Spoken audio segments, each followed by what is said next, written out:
Okay, so welcome everyone. My name is Mark, and I will be your teacher for this course. Um, Before we start, I want to say one thing. So we do this session via Zoom, but the regular sessions will be held at the VU. And another thing is that I'm recording. So if you don't want to be on the camera, please make sure to turn off your webcam. Um, you can always ask something via the microphone. I actually prefer that so that we can uh, do it as natural as possible, that you just ask questions and I will ask questions to you. But you can also send me a message via the chat. Okay, so let's get started. What I'm going to do is chapter 1 and 2. So we will discuss those two chapters. I see something in the chat. Will the recording be shared to us? Of course, and that's why I'm recording. So I will convert the video after the session, and then I will send it as soon as possible. Okay. So I hope everyone has his workbook in front of him. The green workbook, right? That's the thing you can buy for, I think, €8. But maybe for each question that I will ask, I will also ask some of you to make a picture of it for people that don't have their workbook and to share it in the WhatsApp group. Okay. Also, make sure that you have your calculator and a pen of paper. Okay, so let's get started. Chapter 1 about the Hirshleifer model. I start with a lot of theory. I'm sorry for that, but then you know the setup of the model. Then I will show a lot of examples. And then eventually we will finish it off with some exam questions. But before that, we will first have to do some theory. Okay. So week one. Week one is about discounting. So the idea is that you will learn what discounting is. And that is basically looking at what the value is of a future cash flow today. So what if you receive €110 next year? What would it be worth today? And to practice with that, we're going to do some examples. Okay. So let's say that we have the following table. You can choose. Would you like to have 105 euro next year? Or would you like to have €1 today? What would you prefer? That's the question. So cash flow A, which is 105 euro next year, or cash flow B, which is €100 today. I think most of you would say, give me €100 today if the interest rate is 10%, right? Why is that? Well, if you bring this €100 to the future, it would be equal to how much? 110, right? And that 110 is better than 105. So what I'm doing here is I make sure that the cash flows are in the same time before I can compare them. So I brought this €100 1 year into the future so that I could compare them with each other. Okay. We call this the future value. So I took the future value of this 100 and then I could compare them. So I multiplied by 1 plus the interest rate. Another thing that I could do is I could also divide this 105 by 1 plus the r to get the present value. So not the future value, but the present value. That's what I also could have done. So to get the present value of cash flow A, I take this €105 and then I divide it by 1.1. Could somebody fill into his calculator what you get? So if you bring this to the present, what do you get? 95.45. And 95.45, you said? Yes. Perfect. Okay. And then you can also see that this €100 today is better than 95.45. Okay, 95.5. I will round it a bit. So, okay. So that's another way to do it. And that's what you will do in the future. So you bring future cash flows to the present by dividing it by 1 plus the interest rate.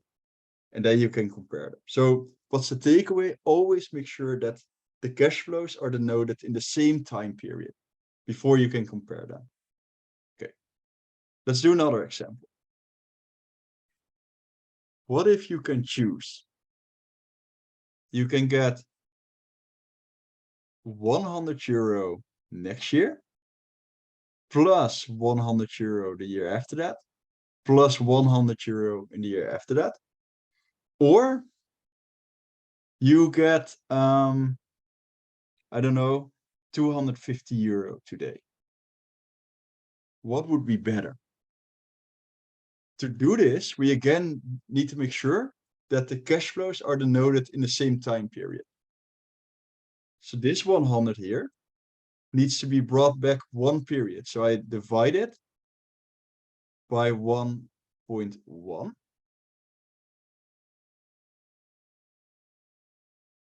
This 100 needs to be brought back 2 periods.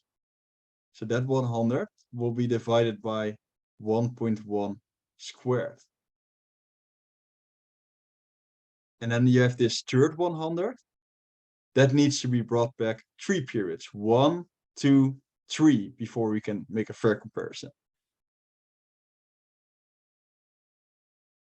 So I divide by 1.1 cubed. Okay, if you fill this into your calculator, what do you get?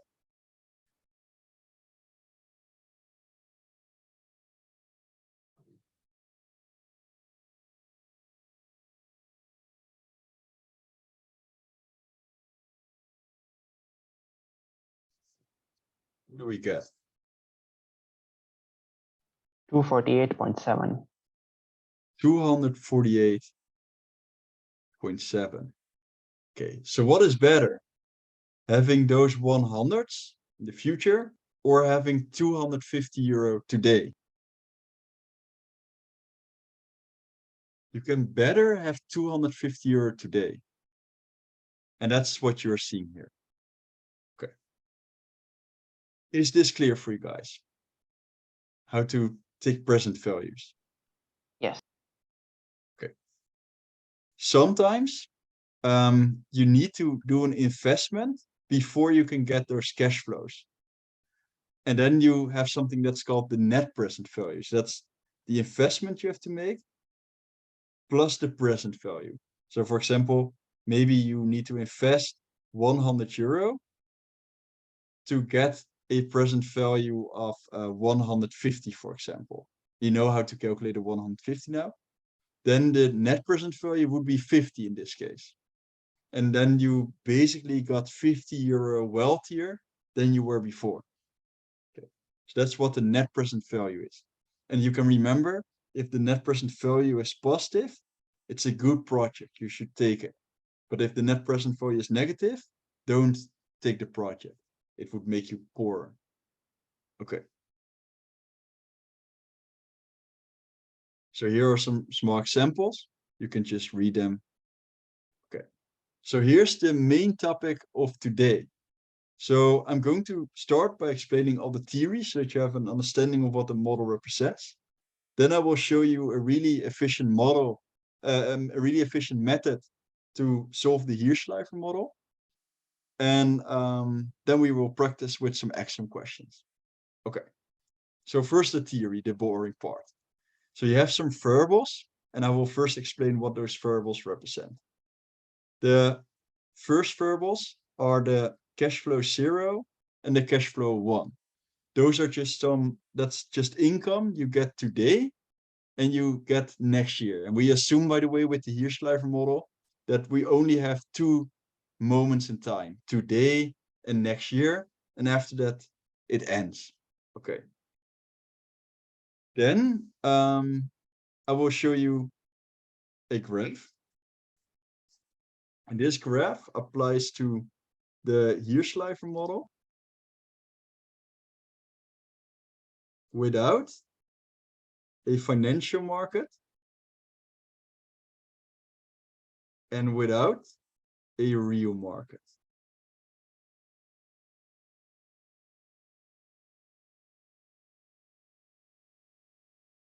Okay, so how your model looks like.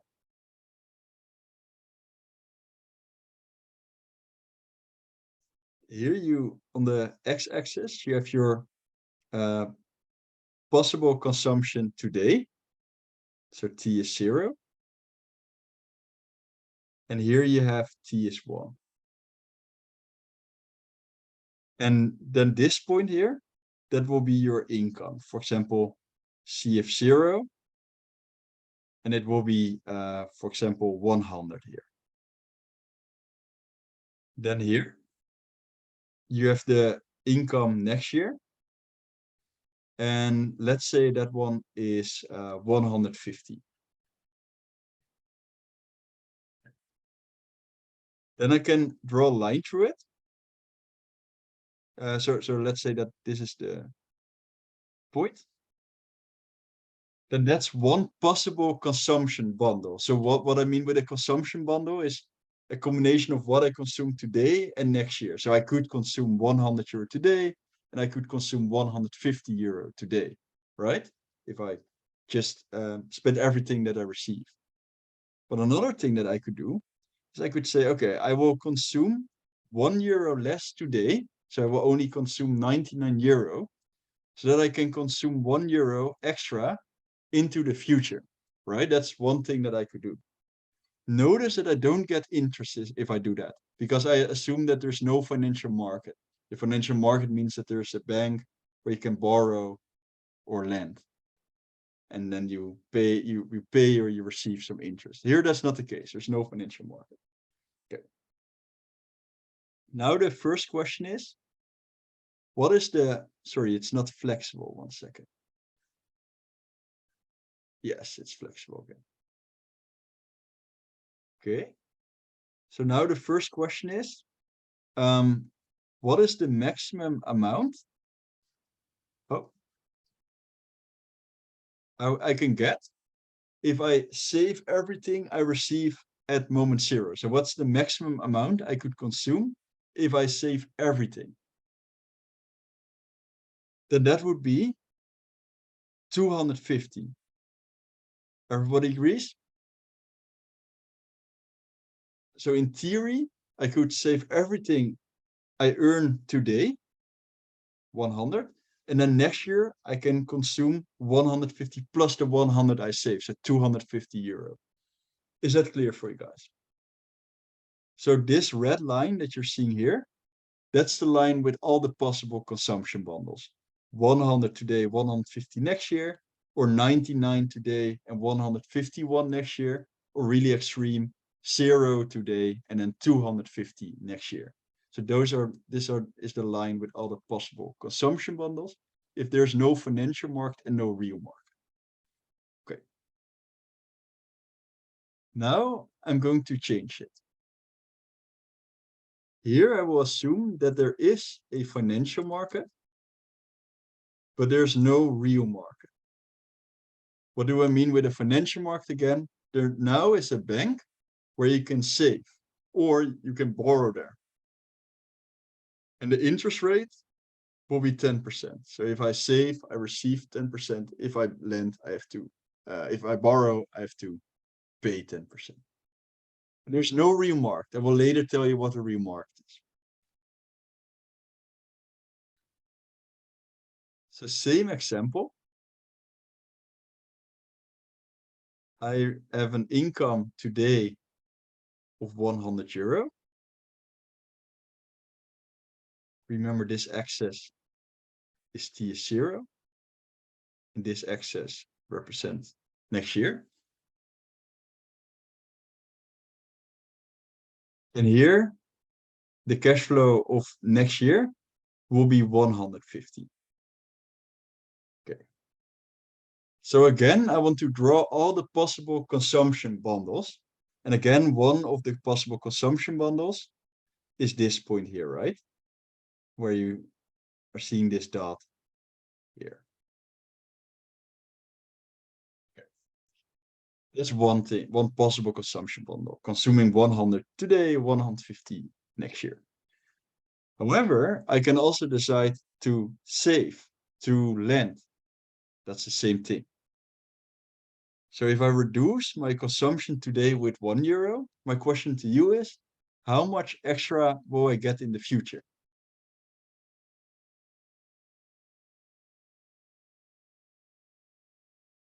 Anyone has an idea?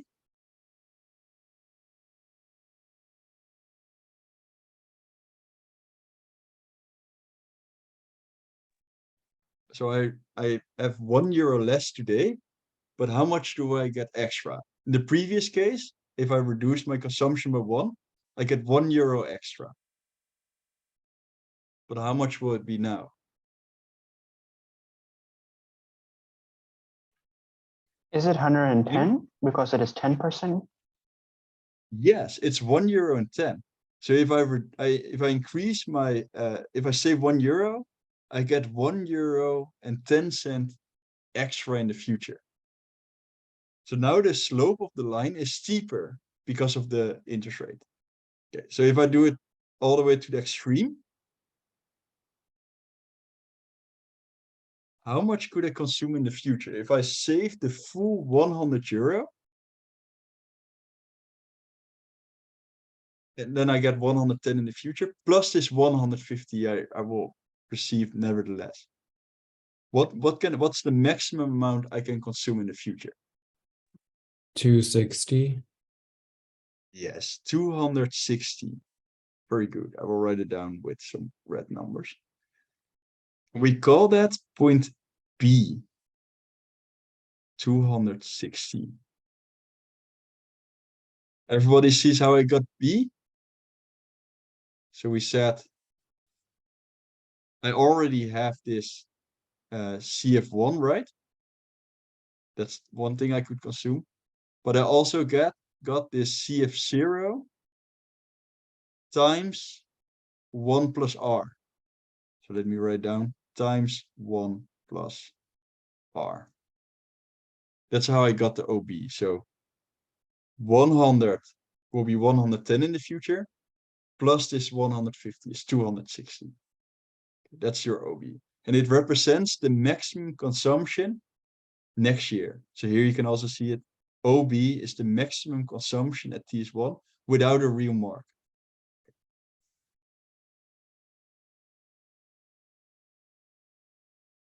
Notice that this is when I'm saving or lending, however you want to call it. So here in the green part, you are saving, you receive some interest. And in the red point, you're not saving. But now there's a financial market.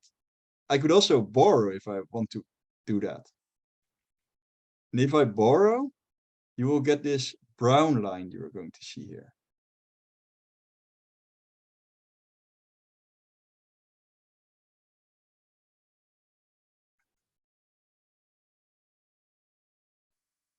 And now my question to you guys is, what is the maximum amount I can borrow? And that's called point A. So point A is the maximum amount I can consume today. There I will borrow as much as I can. Okay. To get the OA, the maximum amount of consumption today, well, first of all, I can consume this €100 I get that day. But I can also borrow with this 150 that I will receive in the future as my collateral. So I know that I will receive €150. Then I can say to the bank, yeah, I want to borrow something. And then I will receive 150 in the future. And then I will pay my debt with that cash flow. Okay. So then I need to take the present value of that future cash flow, right? So 150 divided by 1.1 in this case. What will the OA be? And I will also write down the general formula, by the way. So cash flow 0 plus cash flow 1 divided by 1 plus R.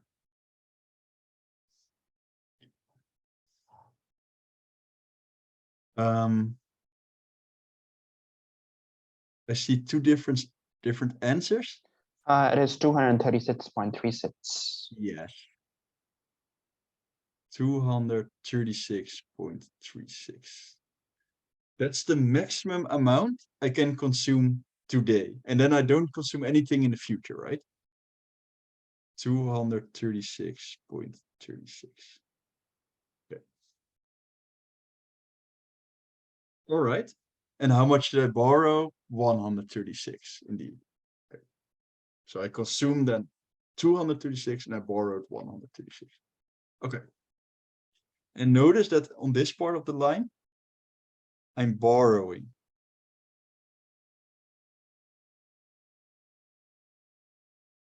You can be anything, anywhere on this line. So this whole line are all the possible consumption bundles, the combinations between what you consume today and what you will consume in the future. The more you consume now, the less you will consume in the future.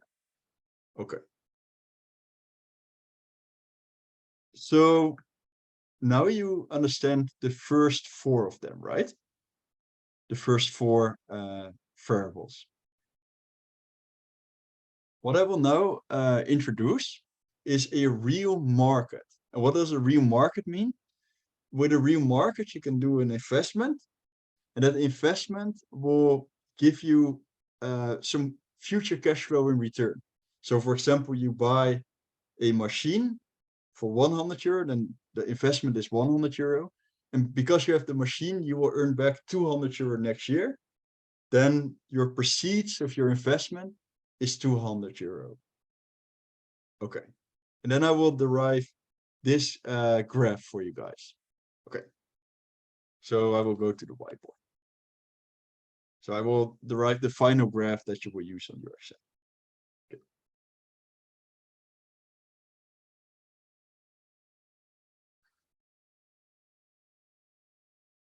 Do you guys remember point A we just derived? That was the maximum consumption today if we decide to save everything. I will write it down here, by the way.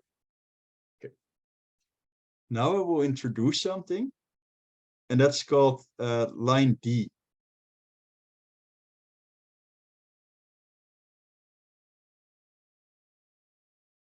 Line D tells you what the return is on your investment, how much money you get back when you're going to invest. Okay. So the idea is that I can, for example, it's a bit strange. You have to read it from right to left. So here, if I go one step to the left, I invest 1 euro. So here I go one step to the left and I invest 1 euro. And then this height will tell me how much I get back for that 1 euro. So for example, my first investment of 1 euro gives me back 10 euro here, for example. Then my second euro that I invest will give me less back. For example, only 3 euro or something. And then my third euro gives me even less. We call that a diminishing marginal return. So your first euro that you invest gives you a high reward, but the second euro gives you less than the euro before, etc., etc. And that's what you're seeing here. So it's diminishing. You see that? Okay. The question is now, how much should you go to the left? How much euro should you invest in the real market? And the answer is you will keep investing until it becomes more profitable to put your extra euro in the financial market. Okay. So let's say that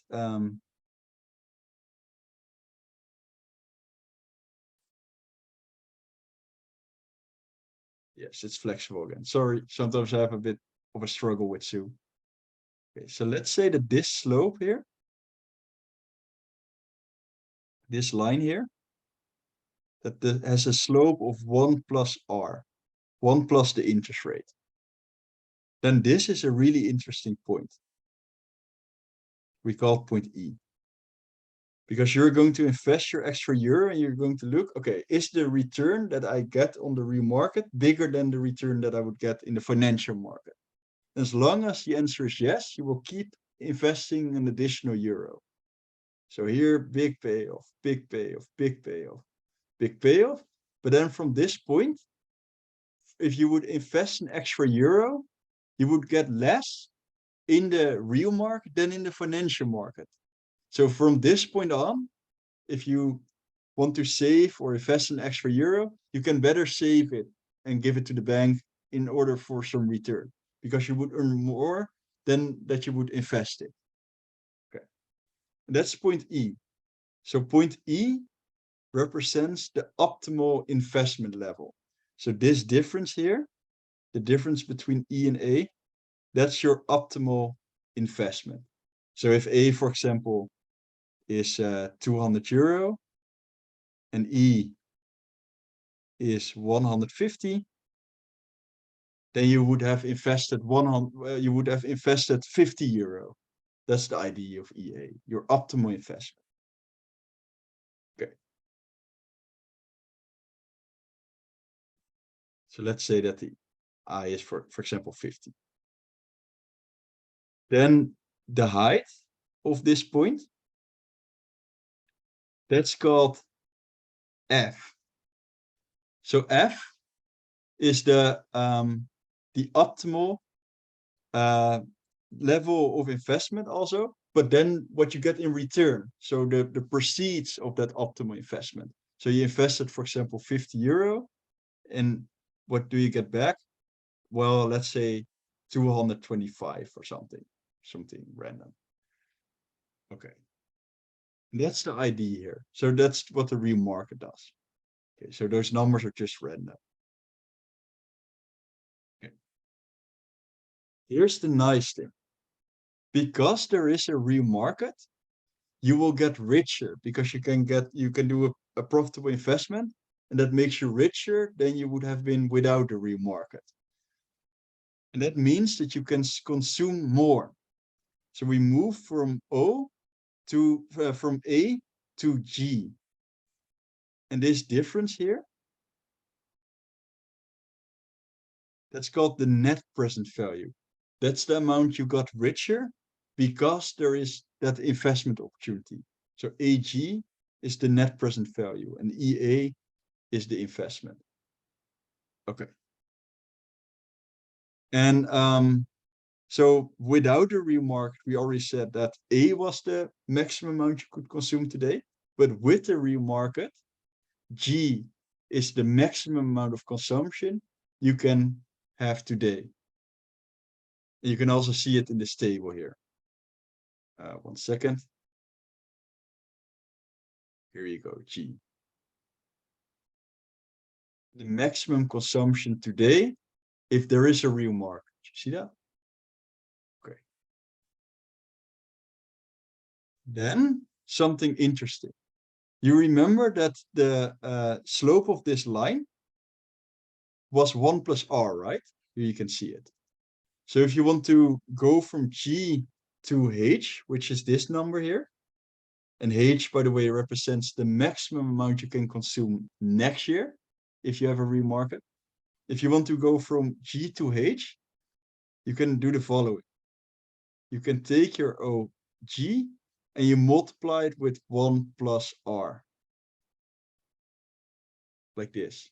So to go from this point to this point, you multiply by 1 plus R. And you're allowed to do that because the slope of the line is 1 plus R. Okay. And if we now take everything together, we get this graph here.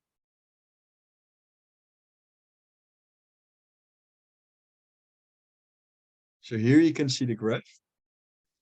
The difference between E and A, that's the investment you're seeing here. The difference between A and G, that's the net present value. And here I'm going to show you something interesting. Do you guys remember this formula? Net present value is minus investment plus present value, right? That means that the present value is equal to the investment plus the net present value. Do you guys agree? In other words, investment plus net present value, so the total distance here, that is the present value. You see that? So you can add to your summary that E to G is the present value, not the net present value, but the present value. That's this total width here. Okay. And that's your full picture. So we are going to do some examples with it, and then you will see how it works. Okay. So first of all, here are all the formulas you are seeing. So the first one is the net present value formula. The net present value was the present value minus the investment, right? And to get this present value, you do OF, which was, and then OF was the proceeds of your investment, what you got in return for your investment, divide by 1 plus R. And that's for another formula you need to remember. OA, we already saw, that was the present value of my cash flow, the maximum amount I could consume today. OG is also the present value of your income, but then you also add the net present value. You see that? Because you got richer because of the real market. Here's another formula for the OG. That's the present value of your consumption. So the idea is that those two, the present value of your income, will be equal to the present value of your consumption. Why are those two equal to each other?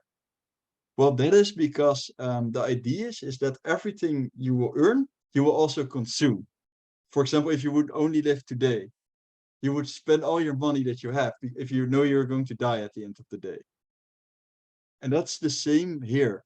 So your income, which is this equation, will be equal to your consumption.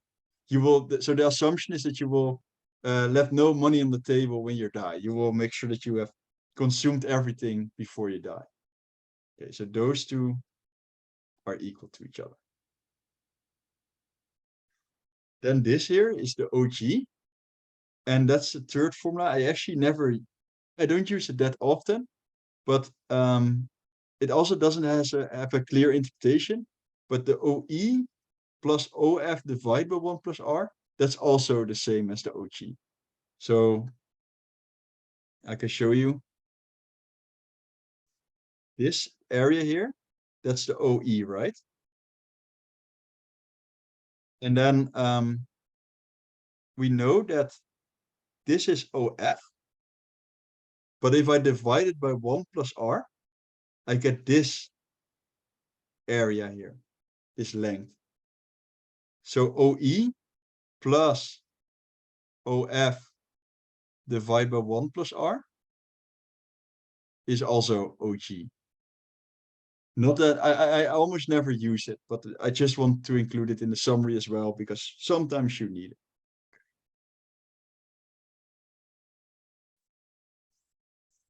Then the next one.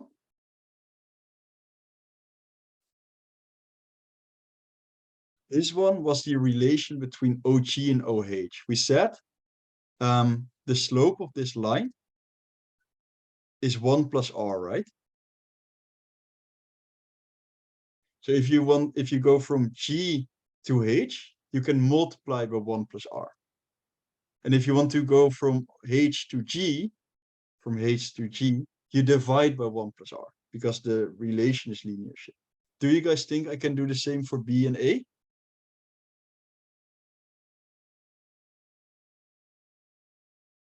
Yes, right? So I can take B, divide by 1 plus R to get A, and the other way around. Okay.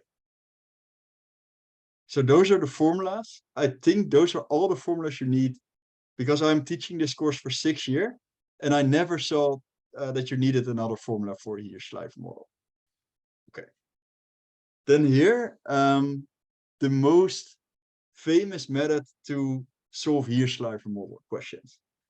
So what you're going to do is you're going to fill it in like a table. So what I did, I made a table. And what you're going to do is you're summarizing the inflows and you equal them to the outflows. And you do that for each time period. And then you will see that it will be really easy. I will show you with some examples.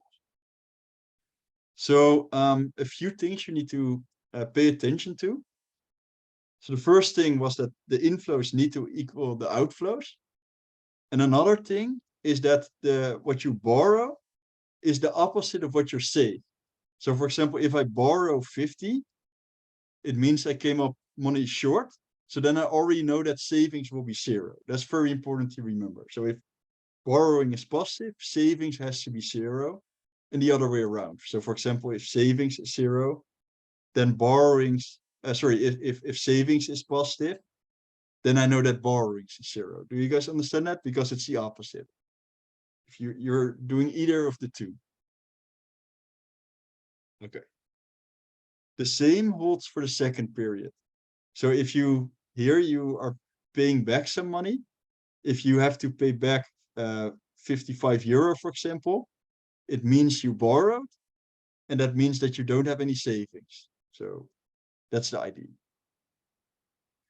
So we basically have 4 variables per time period, not 5, because either this one is gone or this one is gone. You have 4 out of 5 variables.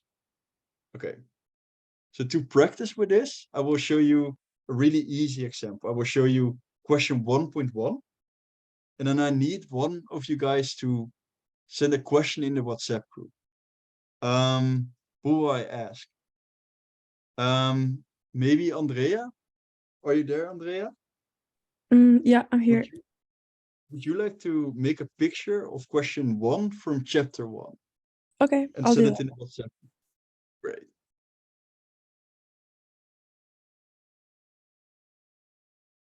One point one.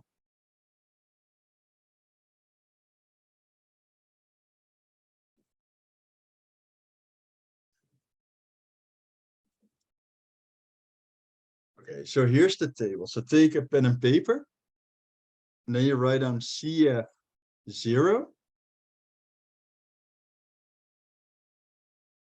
Here you're going to write, so I'm going to write down all the inflows from T is 0.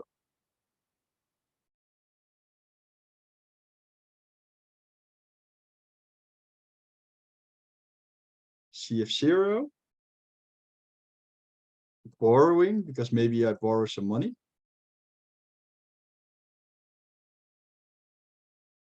And then as the outflows,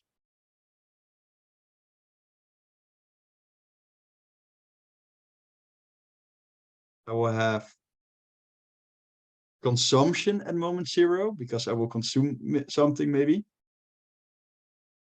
Investment, so the I is representing investment. What else do I have? Maybe I'm saving. And you can also call this lending. So saving and lending is the same. Then at T is 1, I also have some inflows.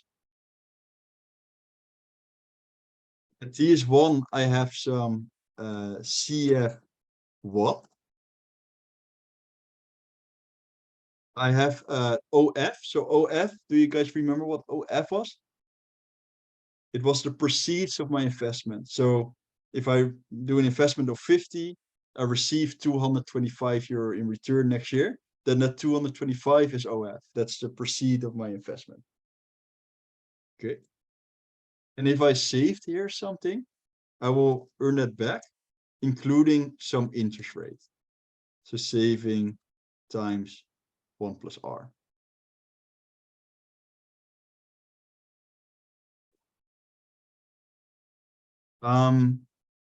Then what are other outflows I have at T is 1?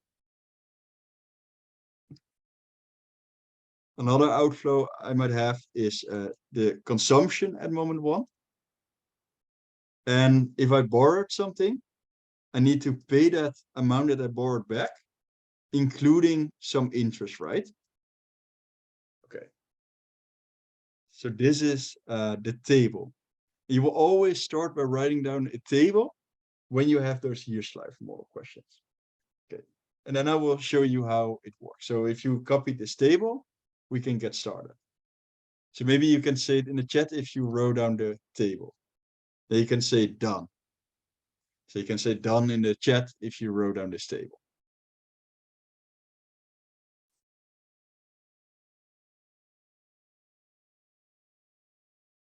Okay. 5 of you already have the table.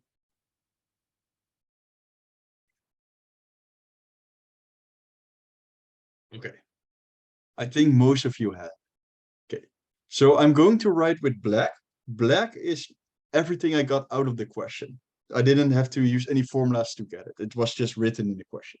Okay, so the first question is, if I read the question, I earn 400 euro, a T is 0. So this here is 400 euro. 400. At a year later, I will receive 420. Oh, by the way, see something in the chat. Yeah, of course. So the question is, could I give you a bit more time between explanations and time to write things down? Of course, of course. It's a bit more unnatural for me because normally I teach it in class and then I can see if you are still writing it down. I'm sorry for that. But always feel free to slow me down. Sorry. Okay. So cash flow 1 is 420. And he invests 120 euro today. So I can write down 120 here. And then he says he does an investment that pays 184. And then that's this number here. So OF, that's the proceed of my investment, is 184. And then he says Max consumes 350 euro today. So that's the C0. Okay. And then the interest rate, R, is 5%. Okay. Now we're going to apply the balancing method. So balancing means I want to make sure that my inflows equal the outflows. And that helps me to find more of the unknown variables. Okay. The idea is, again, that you're either borrowing or you're saving. You cannot do both at the same time. So I have an inflow of 400 euro and I have an outflow of 470. What does that mean? Income 400, outflow is 470. What did I need to do to balance it?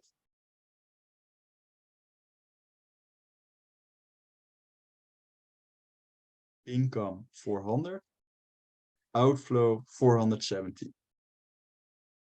Yeah, I borrowed 70. So now I will use red because we used the formulas to find this number. It was not given in the question. 70. And I know I'm either borrowing or saving. So that means saving has to be 0, right? Okay. Then, if I didn't save anything, how much savings do I have next year? 0. Very good. If I borrowed 70 euro and the interest rate is 5%, how much do I need to pay back in the year after that? Oh, isn't the interest rate 15%? Very good, thank you. So it's not 5, it's 15. But indeed, 70 times 1.15. And what did I get, you said? 80.5, right? 80.5. So everybody sees how I got that number? 70 times 1.15. Okay. Now there's only one unknown variable. I know that the inflows will equal the outflows. So I add those three together and then I subtract this 80.5. So take your calculator, add this side together, minus this one to get the C1. What will you get?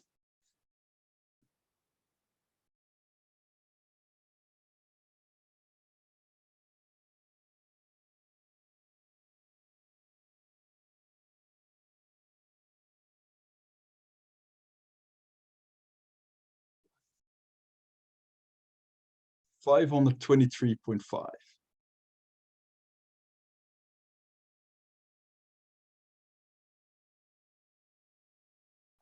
Everybody got the 523.5?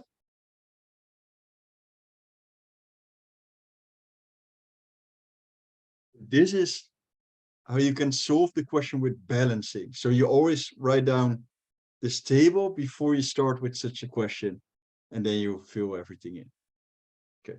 Is it clear so far? We're not done yet, but is it clear so far?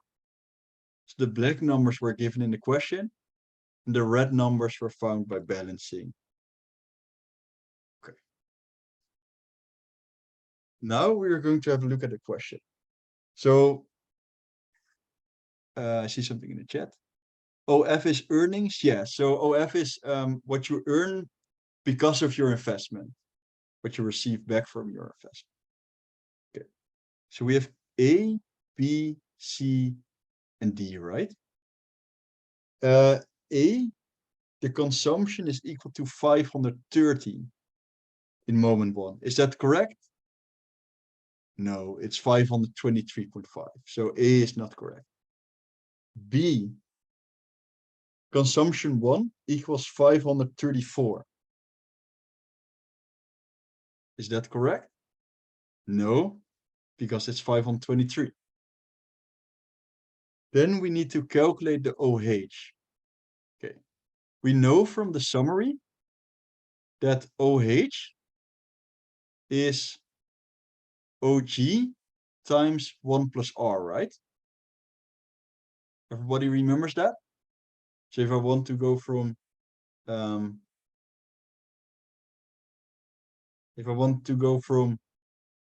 G to H, I multiply by 1 plus R.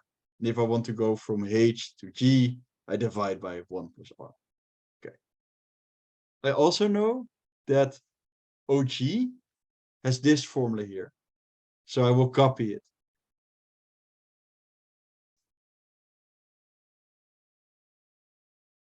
C0 plus C1 divided by 1 plus R. That's the OG formula times 1 plus R. And then you will see that you get a nice formula for in the future. It's the future value of your consumption today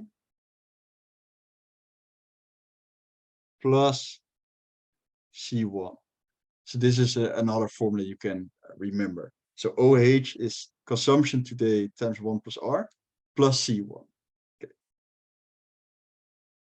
What is the C0 here?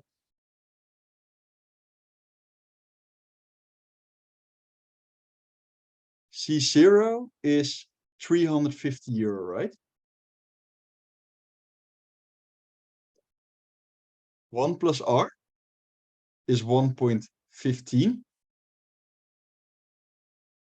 And C1 is 523.5.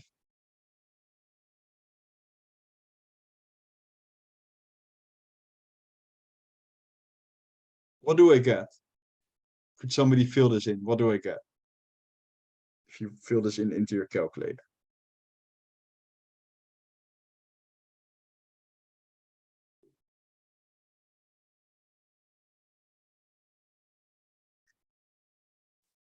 $926. 500. Sure, what did you say? 926. Yes, 926. Very good. Okay. Is this clear for everyone?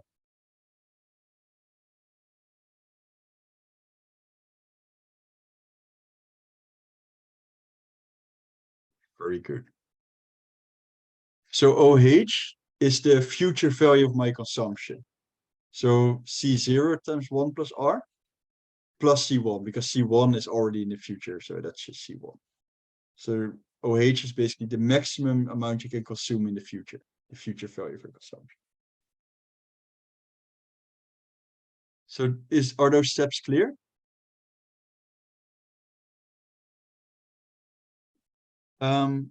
Sorry, I see that you have a question. Could you repeat what OH is? So then I said the maximum consumption in the future, or the future value of your consumption. You can calculate it with this formula. And then the maximum consumption, if somebody would, so what I mean with maximum consumption in the future is if I don't consume anything today, how much could I consume in the future? That's basically the definition. So maximum consumption in the future means what if I wouldn't consume anything today? How much could I consume in the future? That is what OH means. Okay, but are the steps clear I took to derive this formula? Okay. Then, Andrea, would you like to make a picture of question 1.2? So chapter 1 and then question 2. Yeah, I'll do that. One sec. Okay. And then I will let you guys do it.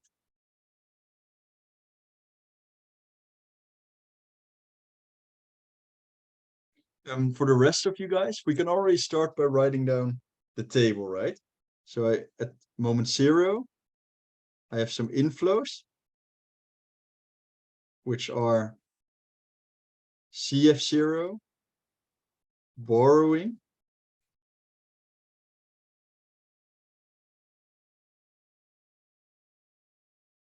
what are the outflows that I have? Anyone knows? C0 and I. Yes. C0, the investment maybe, right? Yes. And what was the third kind of outflow? Saving. Savings. Then at T is 1. What are my inflows there?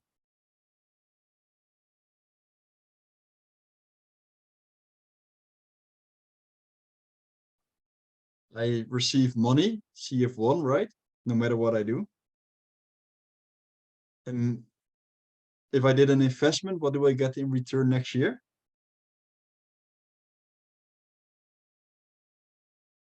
I get the proceed of my investment, right? OF, that's what I get back because I made an investment in the year before that. And then the third category? Savings. Savings. But then I have some interest on it. So savings times 1 plus R. So what I saved in the year before that, I now receive back, including some interest. Very good. Then outflows.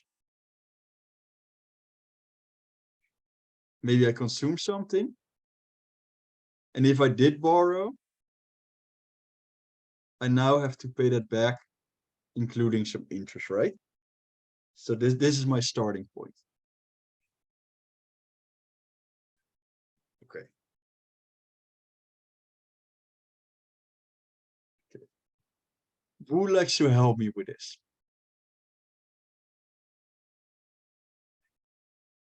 Or do you guys want to try it on your own? Do you want to try it on your own? Yes. Okay. Submit your answer privately to me if you have it.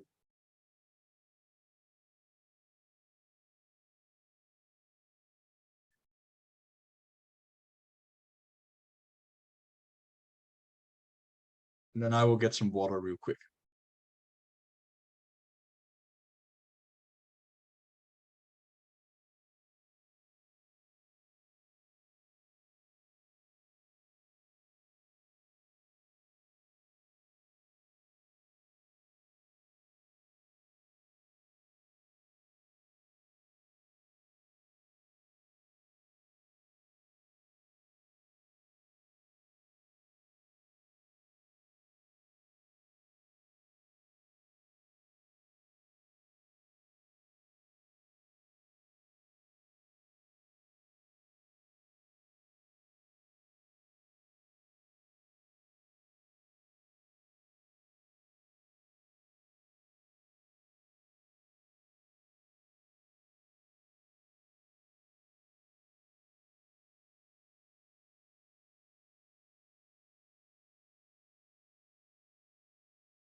Denise, if you're finished, would you like to help me?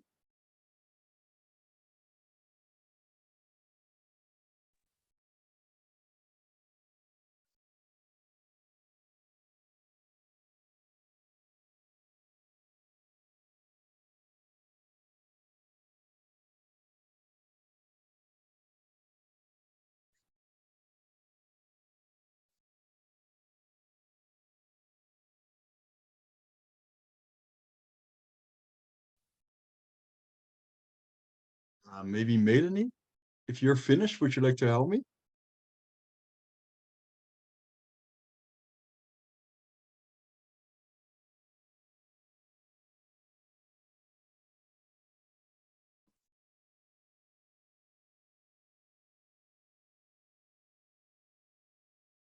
Okay, I can also ask Quinten. Quinten, would you like to help me? Oh, Yeah, sure. Andrea. Okay. So let's first fill in the information that we received from the question. So what is the CF0? 80, Sorry, so the CF0? 80 euros. Oh, I'm looking at the wrong question. My mistake. It's indeed 80. I was looking at question 3. 80? And what is the CF1? 150, Yes, very good. And what is the amount he invests? 60, And what does the investment pay? 88, And what does he borrow? 50, Very good. And he says the interest is €5.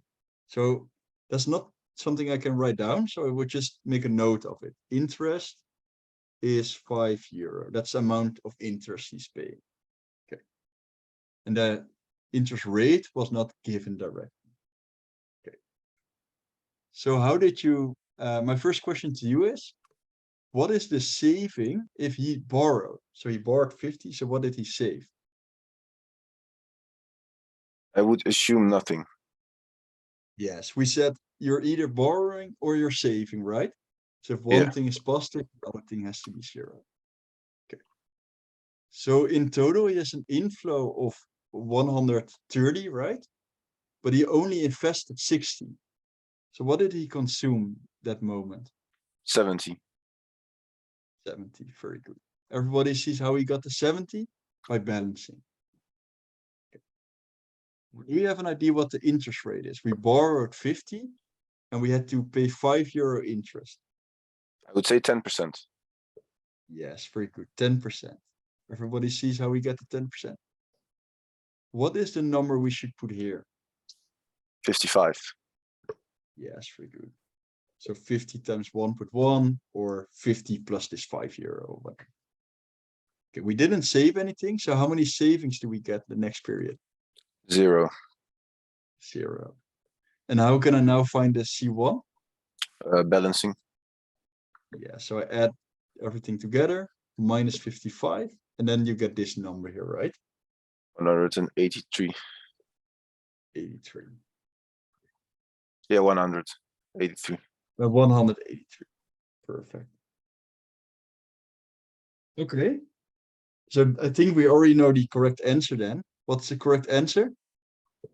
C. You said 183, Or right? B. I mean B. Sorry. B, yes. So B is correct, C is false. Shall we also calculate D? How would you calculate the OG?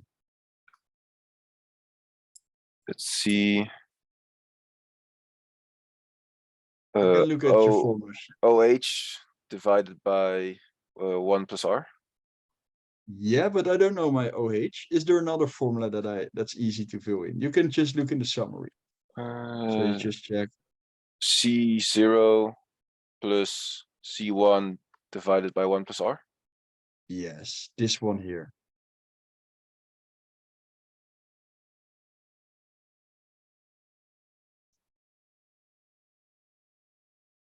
Okay. If you fill it in, what do you get?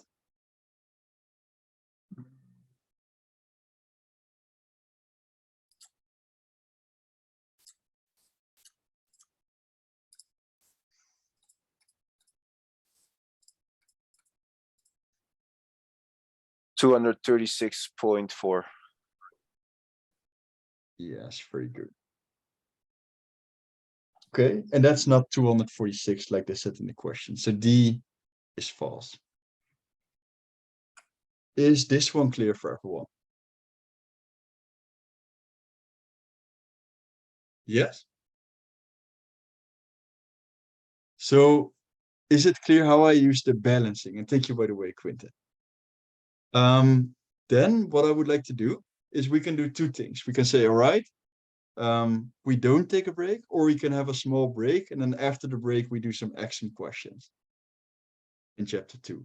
What would you guys prefer? To have a small break? We have the time for it. Or would you want to? Yeah, I feel like a Continue. small break would be nice. Yes. How about the rest? Also? Okay, small break. And then my second question is, would you like to have 10 minutes or 5 minutes? I think 5 is enough. 5 is enough. 5 is good. Okay. Then we continue at 17 point, I will round it up, 1716. Sorry, 1711. Then we continue. See you then, guys.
Okay, let's start in 1 minute, guys.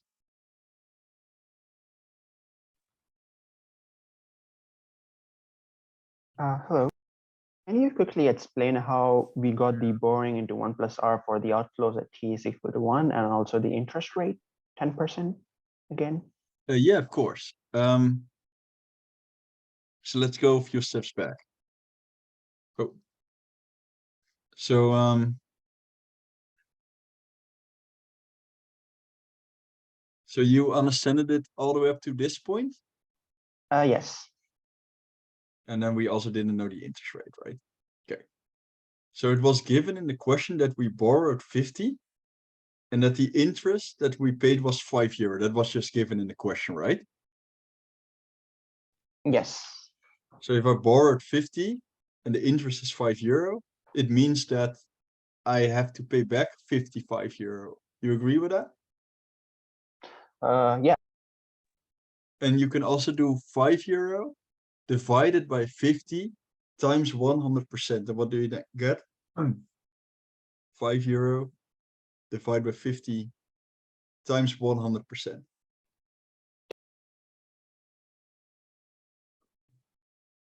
What do you get?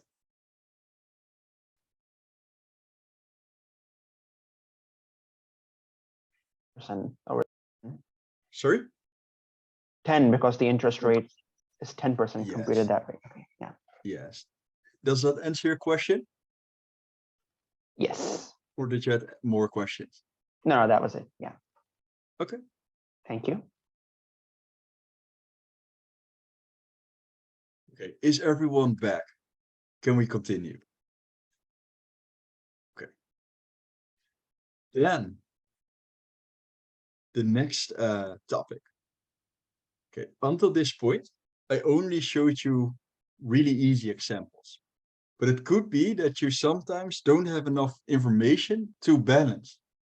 In that case, you're going to look for one of those formulas that you can use to help you to come further. So just to give you an example, if I would give you this number, and I would give you this number, I give you this number, for example, and I give you this number.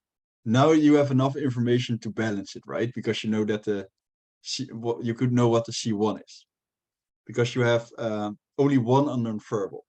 But if you have two unknown variables, like this, for example, now you have two unknown variables, then you cannot use the balancing, right? That's what I tried to say here. If you encounter such a situation that you cannot balance, then you will go to this formula sheet. And you look which of those formulas only has one unknown variable, and that's the formula you are going to follow. So always choose a formula that only has one unknown variable. Okay. And to do that, we will do an action question. So I already sent you this action, right? So I already sent you the summary, but I will really quickly put a picture in the WhatsApp group.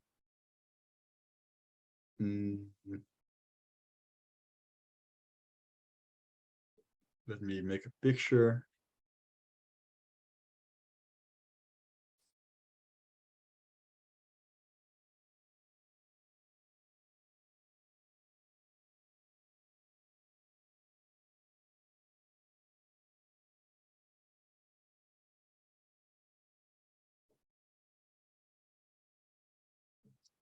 Okay, so I sent you guys a picture in the WhatsApp group. Then we go to the question. Okay, so how do we always start? We write, so action question 1. We always start by writing down the table, right? So you can start doing that. CF0, borrowing, T is 1, inflows, CF1, OF,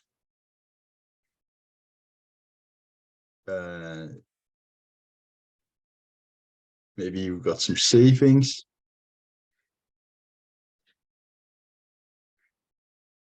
And then the outflows.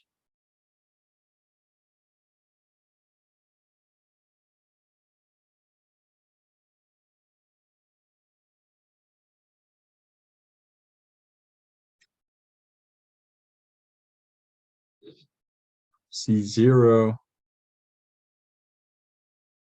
Investment. And saving.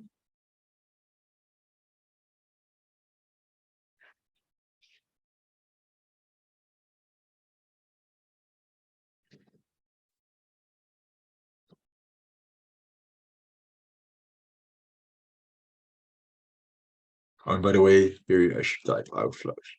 Okay. And then I would like to ask one of you guys to do this with me. So I will use this example as an illustration of how it works when you cannot always balance. And then I will let you guys do the next action question. But for now, I would like to ask one person to help me with this. Maybe Nova wants to help me? Wants to do it together? Yeah, that's okay. So you have the question in front of you, right? What Yeah. is the CF0? 50. Yes. So we fill that in. What is the CF1? 51. Yes. What is the investment? Sorry, what is the OF? 102. Yes. And what is the C1? Also 102. Yes.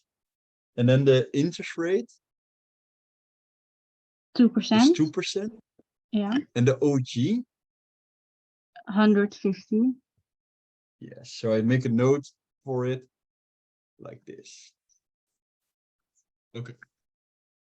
So if I look at the first period, I have basically 4 variables, but only one is known. So can I use balancing on T is 0? No. Now I have a look at T is 1. Can I balance there?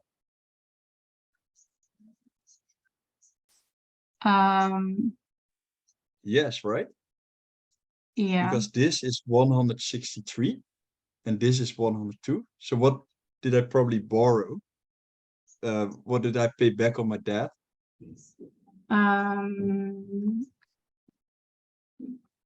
51. Yes, 51. And since I had to pay back some debt, then what was the saving? 0. Yes. Okay. So is it clear how I got the 51 and the 0? Okay. Then my question is, if the interest rate is 2% and I now paid back 51 euro, what did I originally borrow, Nova?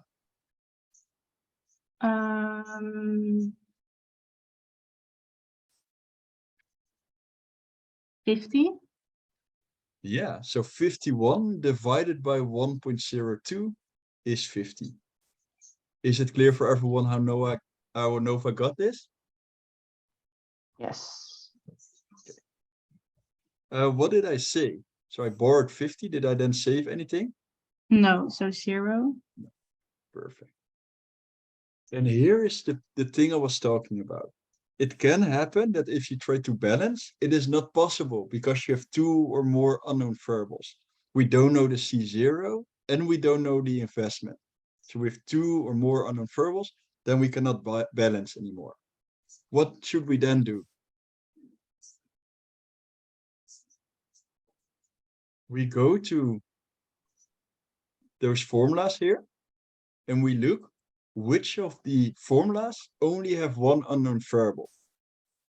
And remember, we did know the OG, right? So this formula only has one unknown variable, and that's why I will take it. So I will write it down. OG is C0 plus C1 divided by 1 plus R. Okay, what is the OG, Nova? 150. What is the C0?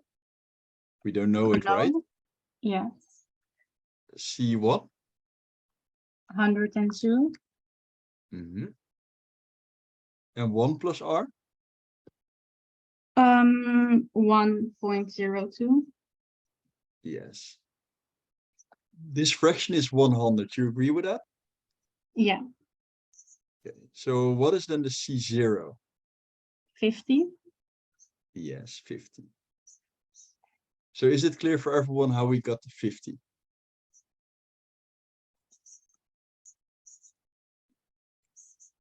Then I can fill it in into this table. And then what does my investment need to be equal to balance it? Also 50. Very good. And there we are. We now finished the table. We're not done yet, but is it clear so far for everyone? Yes. Great. Then we are going through the statements, Nova. So we had statement A, B, C, and D. Okay, so Ronaldo invests 50 euro. Is that true or false? True.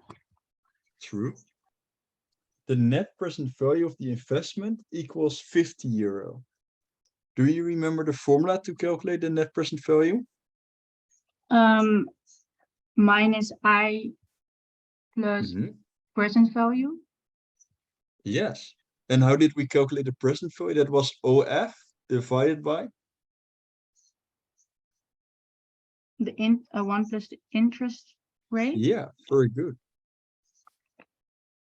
So the investment is 50 and the OF is 102, right? Yeah, And the interest rate was 2%. So what is the net present value? 50. Yes. So is B also true? Yeah, true. Yes. Is C true? Yes, also true. Yes. Then D has to be false. Why is it false?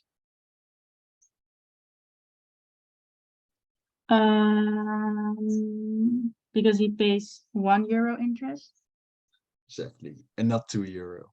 50 and 51, the difference is 1.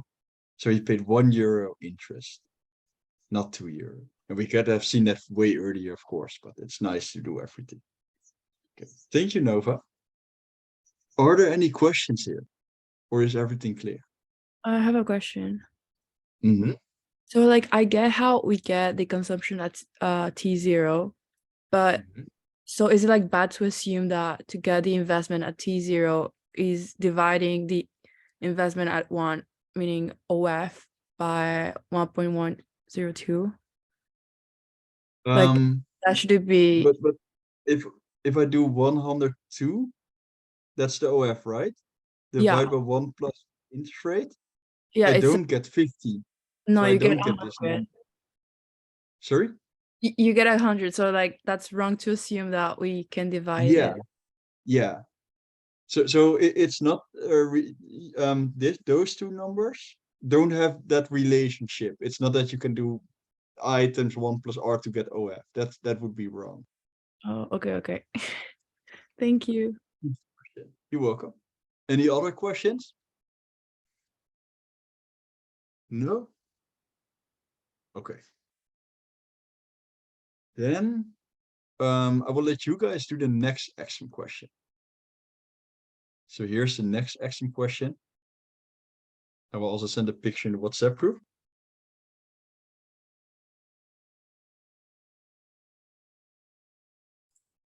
Isn't this the same one? Is this the same one? Oh, I'm sorry. What did I do then? First one? Oh, I think it is in twice. I'm sorry for that. Okay, then this is the next one.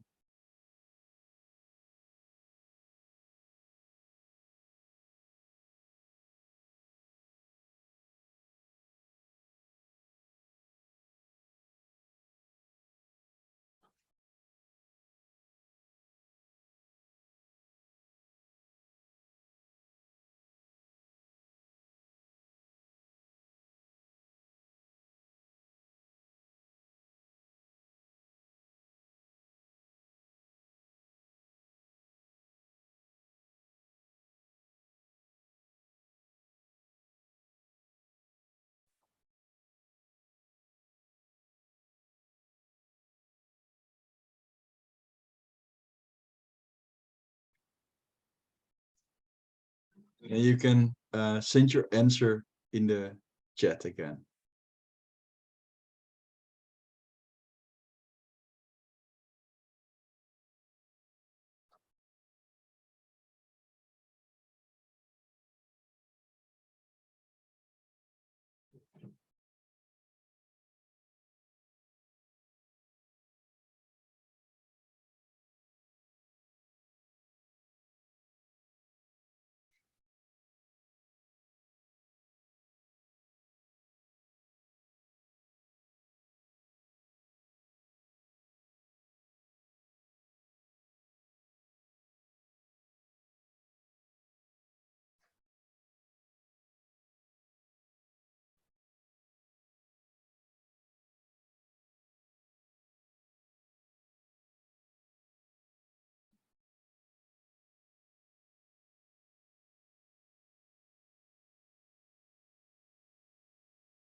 Okay, I will go to the whiteboard already. So you know how to start, right?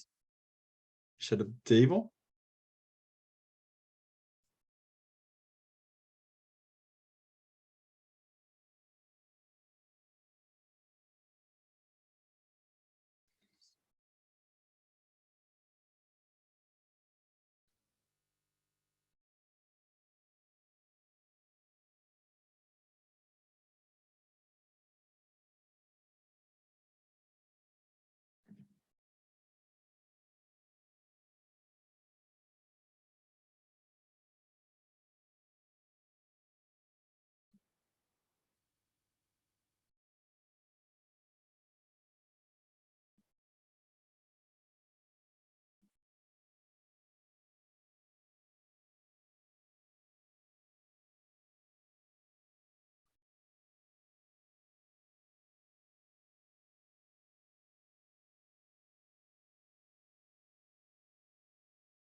Okay, who likes to help me with this question? Or do you guys still need some extra time?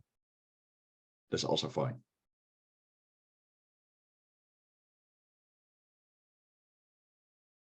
You're still working on it, right? But let me know if you're stuck or something, then I can help you.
So I still see that nobody has submitted his answer, right?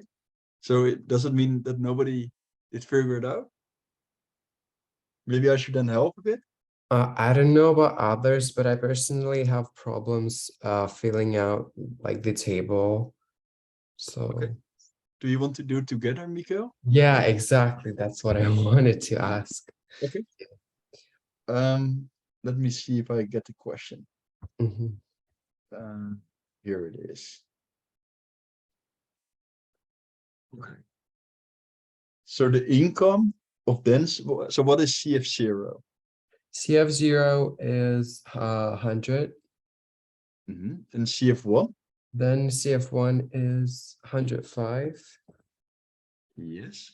Uh, And what is C0? C0 is 150. And Then C1? the what? Sorry, the interest is €5, Yeah. right? The interest is €4.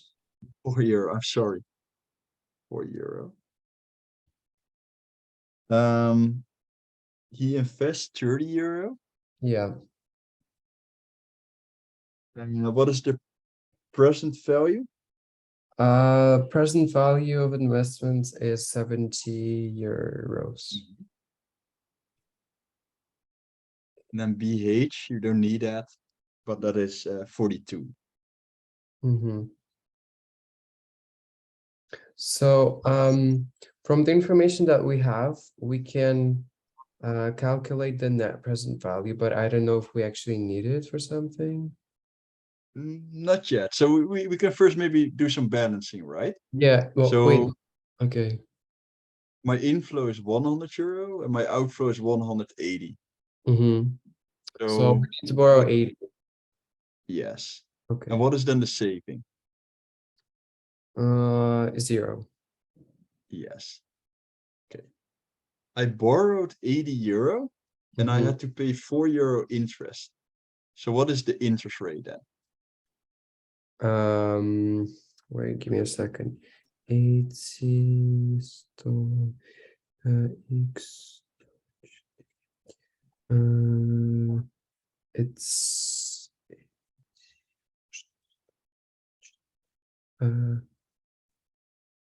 wait. So I just need to calculate the percentage. I don't know how to do it. Yeah.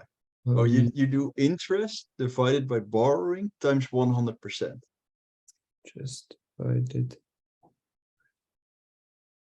Yeah, okay, I was doing it correctly then. Okay. Good. 30.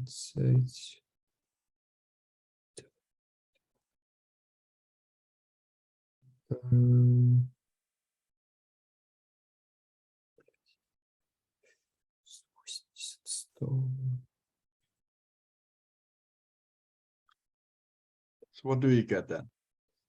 Yeah, sorry, my head is not working right now. Okay. Could you help to remind me to answer that question, Nova? I will tell it later. It's not that important, but help to remind me. So what is the R? It's 4 divided by 80 times 100. If you plug 5%. it into your calculator. Sorry, what did you say, Daniel? 5. Yes. Okay. So 4 divided by 80 is 5%. Okay. Yeah. So I saved 0. How many savings do I have in the next period?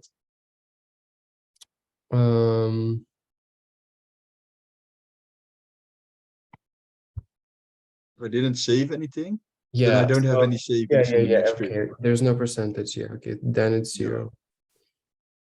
0. So borrowing is 80, and now I have to pay it back, including interest. How much do I pay back? Plus 5%, which is like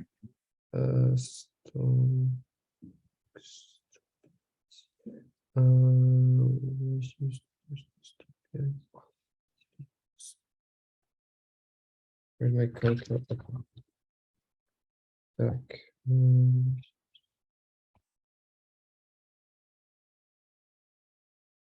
Is it 84? Yeah, pretty good. So 80 times 1.05 or 80 plus this 4, right? Yeah, yeah. But now you will see that you have two unknown variables, the C1 and the OF. So the balancing doesn't work anymore. Mm-hmm. So now you need to apply one of the formulas that we have. Mm-hmm. We know from the summary Mm-hmm.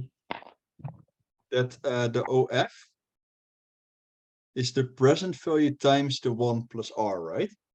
Mm-hmm. Present. Because we said present value is OF divided by 1 plus R. Yeah, yeah, yeah. So if you want to have the OF, you do present value times 1 plus R. Okay. Could you calculate the OF for me? Okay, so OF would be 1 plus plus 1.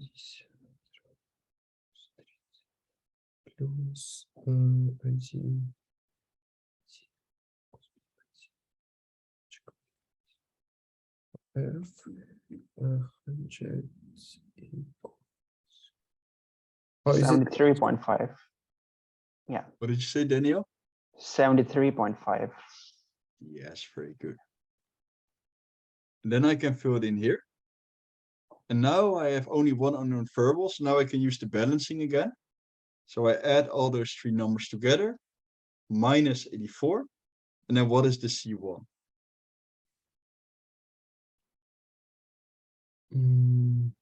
94. 94. Did the rest also have that? Wait, is it 73 or 73.5? Or 73.5, I'm sorry. And then what should this be? 0.5. 94.5, I guess. Did the rest also have that? Good. So now we have finished the balance.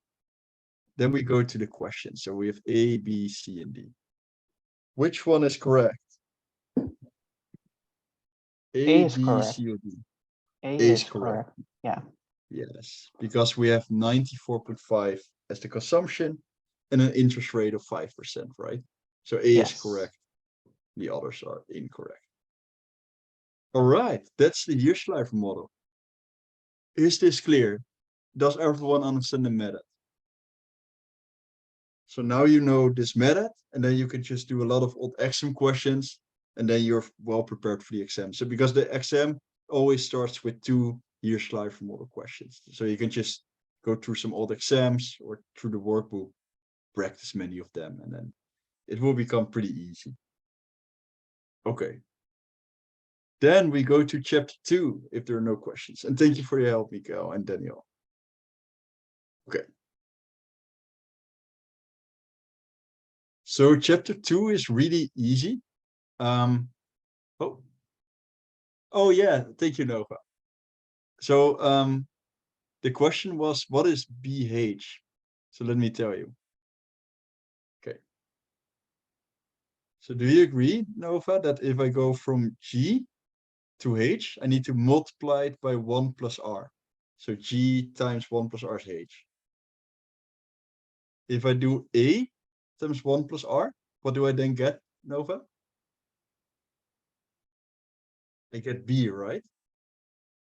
So that means that if I take this distance, which was the NPV, and I multiply it by 1 plus R, I get this distance, BH.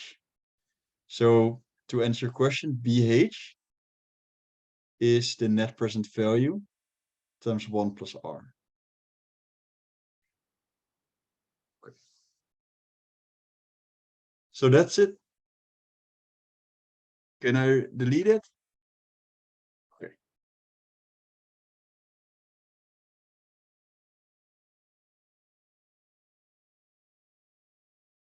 Okay, here we go. So the first thing I want to tell you about is the market maker. So let's assume that there's no market maker. If you would then own a stock and you want to sell it, you need to find somebody else that wants to buy it from you. And it would take a lot of time before you find a buyer. So that's not that convenient, right? So there's something that's called the market maker, also called the liquidity provider. And he makes sure that you can buy or sell your shares directly whenever you want. You can always sell it to the market maker in an instant. However, the market maker wants to earn some money, and that's what the bid-ask spread is for. So let's say that the price of the market is, for example, 100 euro, right?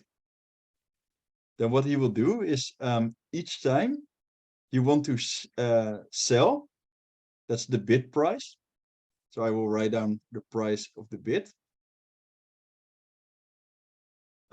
Is always really low. So if you sell it to the market maker, you will, for example, only receive 99 euro. But if you want to buy it from the market maker, you can buy it for a price a bit above the market price, for example, for 101. So you will see that the ask price is always higher than the bid price, right? And that's how the market maker earns money. So each time you buy it from him, you have to pay 101 euro. But if you then sell it back to him, you only receive 99 euro. And the difference between this is called the spread, the bid-ask spread. And that's 2 euro. So is it clear what the bid price is? The price that you receive if you sell. And the ask price is the price if you want to buy, the high price. And the difference is the spread, and that's how much money the market maker makes if one party sells it to another. And then this is the market price. Okay. So let's do question 2.1 and 2.2. Andrea, could you maybe send me a picture of 2.1 and 2.2? Yeah, I'll do that.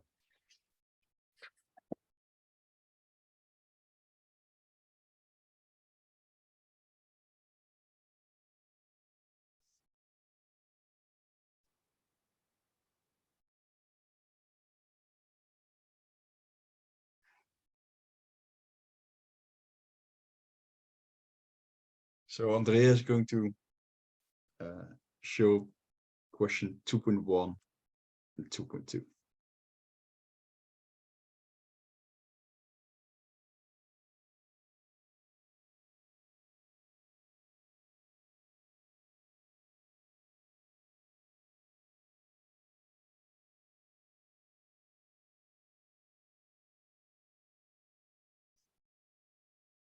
Did you already post it? Yes, there it is. Okay.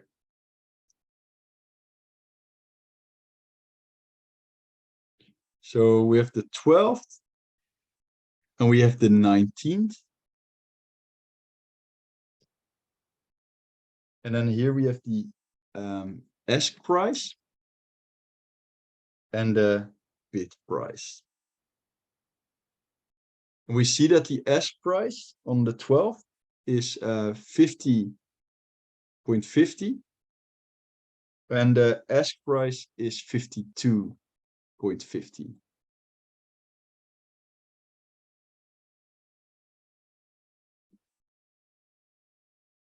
Then the bid price on the 12th is 50.40 and the bid price on the 19th is 51.86.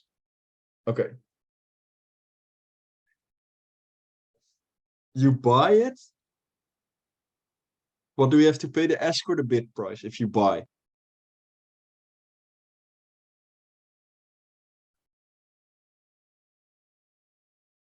You pay the ask price, right? If you sell, you receive the bid price. That's how the market maker makes money. Okay. So one. It is November the 19th. And I'm going to purchase shares, 100 shares. Then what price do I have to pay? It is the 19th, and I'm going to buy. It's pretty easy, I think. Which price do I have to pay? Anyone?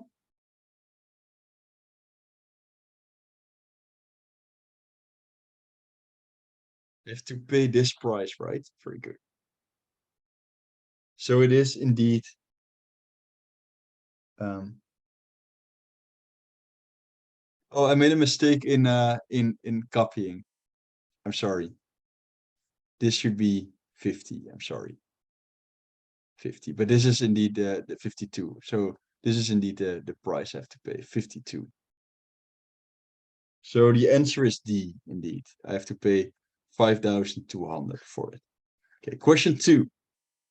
Now it's the 12th, so I have to look in this column. And now I'm going to sell the shares. So 200 shares. Okay. And I'm going to sell them for the low price then, the bid price, right? So 50,40. So what's the answer? Oh, sorry, it's 200 here. So 200 times 50.40. That will be answer.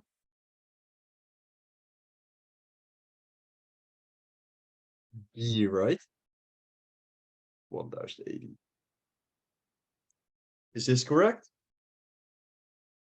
Okay. That's it. That's the first part. I think this one was pretty easy. Okay. Then there are some formulas you need to remember. It's pretty easy. Chapter 2 is just memorization, basically. You just remember all those formulas you're seeing on this slide, and then you should be able to fill them in during the exam. So yeah, let's do a few of them. So here you see, for example, the market value of equity. That's also called the market capitalization. And that's just the amount of shares outstanding times the price per share. So number of shares times price, that's the market value of your equity. You have something like enterprise value, for example. That's also what we are going to use today. That's the market value of your equity plus the debt minus the cash.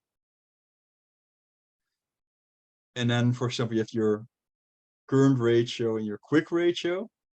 But you will see in the next slide how to work with it. Okay. So here, they want you to calculate the quick ratio at the end of 2016.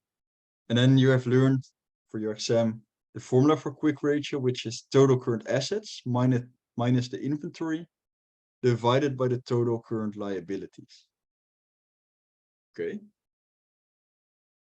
So I hope you remembered it. What are the quick ratio? What are the total current liabilities in 2016? Total current liabilities in 2016.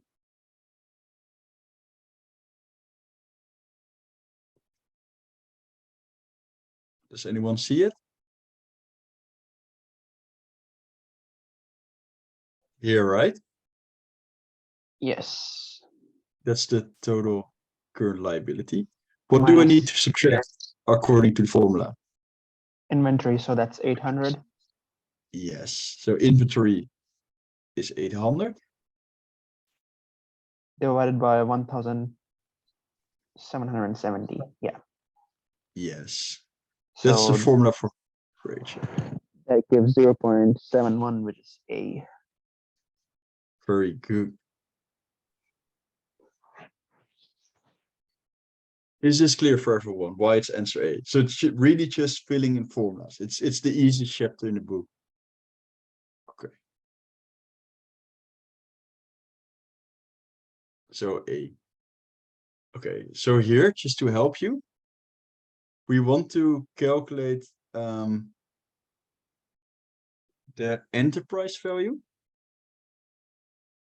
So we want to calculate the enterprise value. Does anyone still know what the formula was for enterprise value?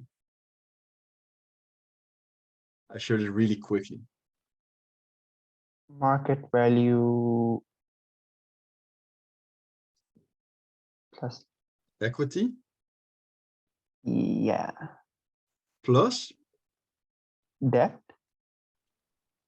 minus Cash. cash. Very good. What was the formula for the market value equity? It was your number of shares times Price per share. price per share. And then always use the market price. If it's if you have to choose between book price and market price. Okay. So let's have a look. Oh. How many shares do you see here if you read the question? 40 million, right? What is the price per share? 25 euros. Yeah. 25. So what is the market value equity?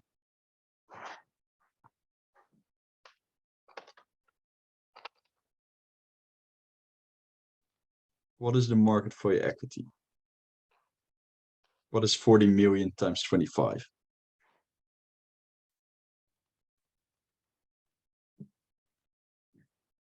350 million. Yeah. 350 million. Very good. Okay. Now I can insert it in here.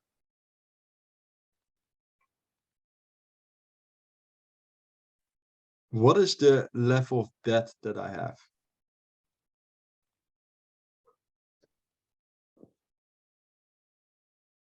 $50 million. So what did you say? 50 million. 50 million? Yes. What is the level of cash I have? 20 million. Yeah, at that day, cash equals 20 million. Yeah. Yeah, 20 million. It's given here. So it's just filling in formulas to this chapter. And what do I now get?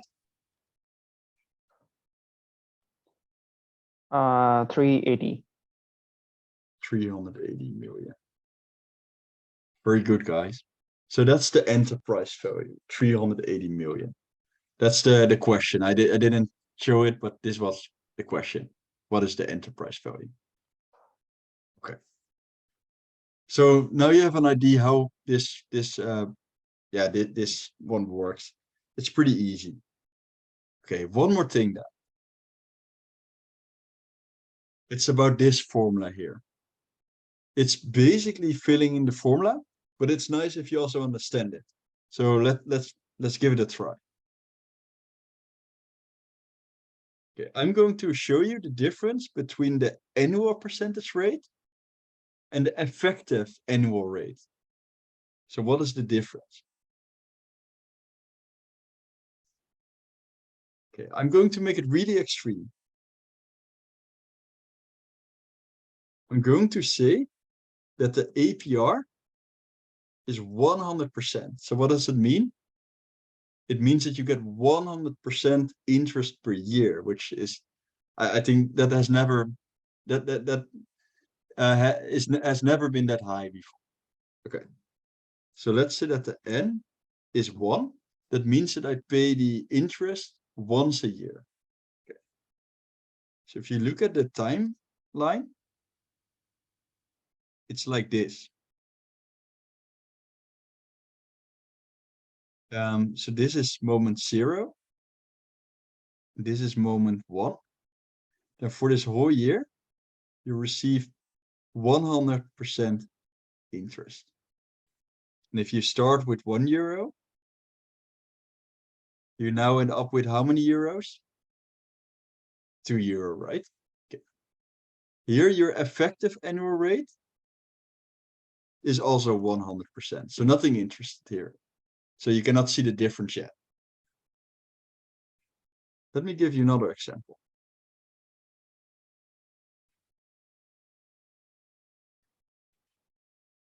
Now the annual percentage rate, so the APR, will also be 100%, but I will pay the interest twice. That means you get 50% per half a year. Okay. So how does the picture look like? Here you have moment 0. Here in the center, you have moment 0.5. And here at the end, you have moment 1. And we again start with €1. And so you see how I get it, right? So you have 100% divided by 2 is 50% per half a year.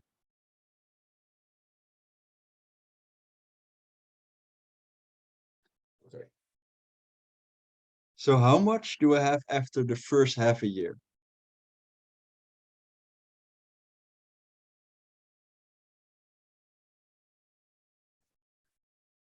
Do you guys agree that I have €1.50 after the first half a year? Everybody agrees? Now on top of that 1.5, I again earn 50%. So I'm going to multiply 1.5 times 1.5. Everybody agrees? With how much do I end up?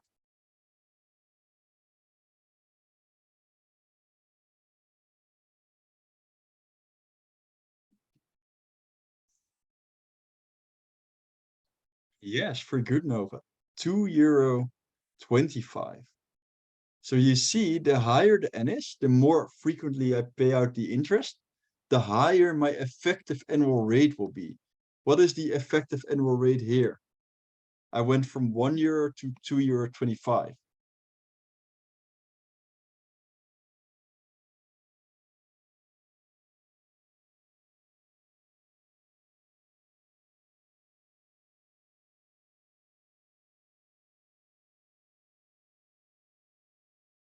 Yes, the effective annual rate was 125%. Do you guys see the difference? So yearly, it's officially 100%. That's what you would read.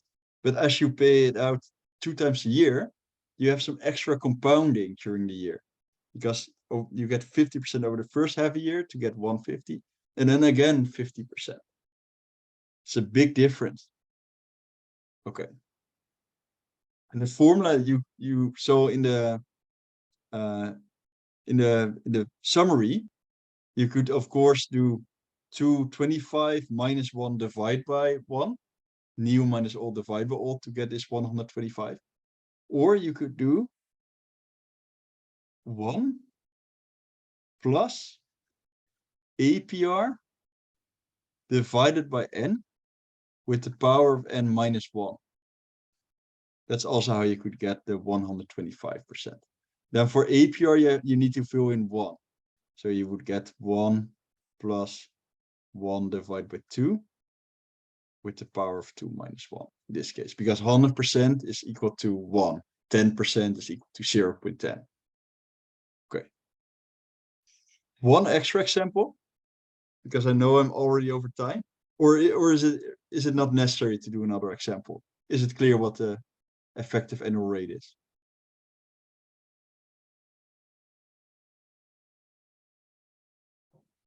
Is it clear? Okay, I see that you guys. Yeah, these formulas are in the corporate finance book, but to be honest, I would focus on the workbook.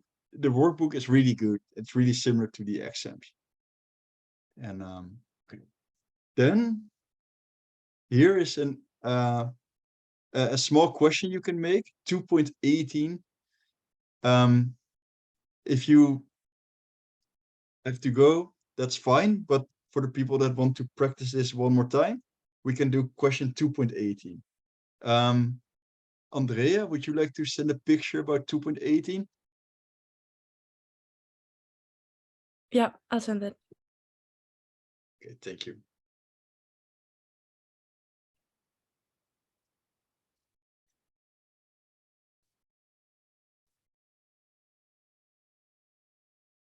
So it's really easy. It's just filling in formulas. But I hope you now understand what the effective annual rate is. It's a bit higher than the APR because you have some extra compounding. So n is the amount of times the interest gets paid out.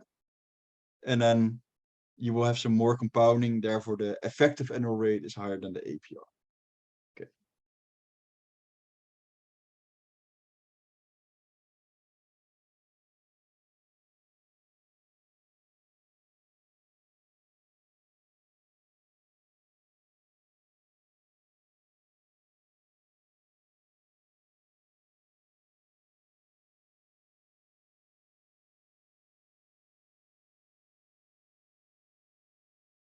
So Andre is now sending a picture of 2.18.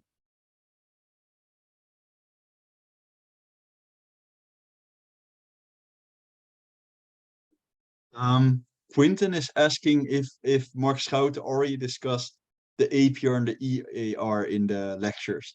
Does anyone know if he already discussed this?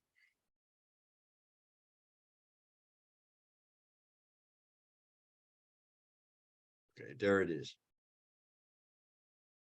Yeah, I sent it to the wrong group chat. Yeah, he's sending it privately to me. Okay. Oh, No, I just or sent is it that to, not what you meant? no, I sent it to the wrong group chat, but now I resent it Oh, to the, you send it for the whole education. yeah. I see.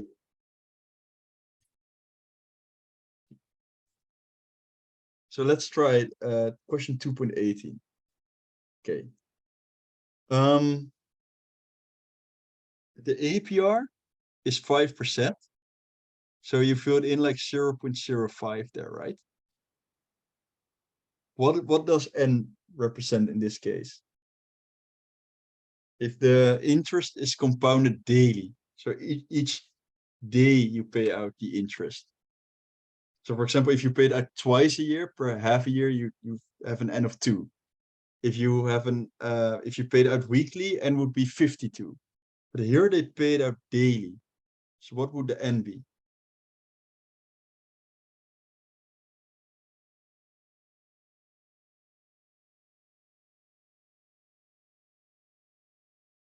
Yes, 3 on 65.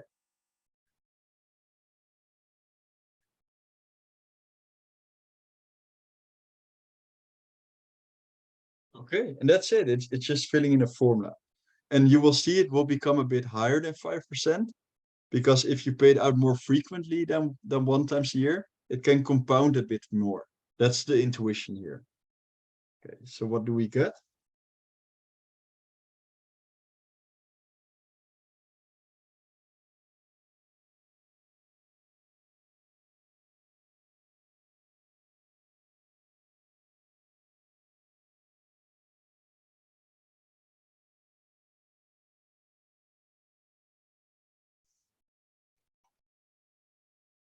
What do we get here? 0.05, so I guess that's 5%. So A.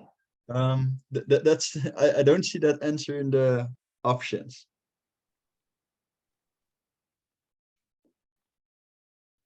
This is So 2.18, right, right? so you get 5 point. I had 0.05, but that's 5%, right? Yeah, but that's not in the options. Shall I also try to fill it in? Yes, it is. On the 18 question. It is. Yeah, it that's question that's 18? option A, right? Yeah. Yes. I don't know, Um, maybe perhaps you are looking at the wrong question or something. but it is bigger than 5%. So the answer should be, It's 5.13, right? you get 5.13. Yeah, I got like 5.126, so. When I round Yes, it up. that makes sense. I can fill it in my calculator as well. 1 plus 0.05.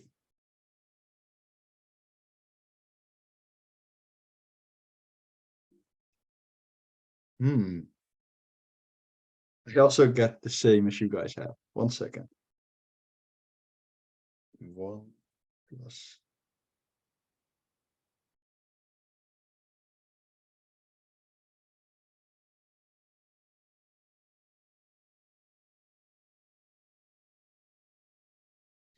I also get 5.01. No, what I'm getting is sorry, 0. 5. Oh, okay. Yeah. Okay. Yeah, it's actually Uh, 5.13. Yeah, yeah, exactly. because what I was getting was 0.05126. So into 100, so that's 5.126. So 5.13 basically. Yes. Okay. So everybody got the 5.13? Yes. Yes. Great. All right. So is this clear for everyone? Is it clear why it's a bit higher than 5% because of the extra compounding? Then that's whole week one. So thank you for your for being here, and maybe I see you next week. Thank you. Enjoy your Bye. Sunday, guys. Your Sunday Thank evening. you. Thank Thank you. Hey, bye, guys.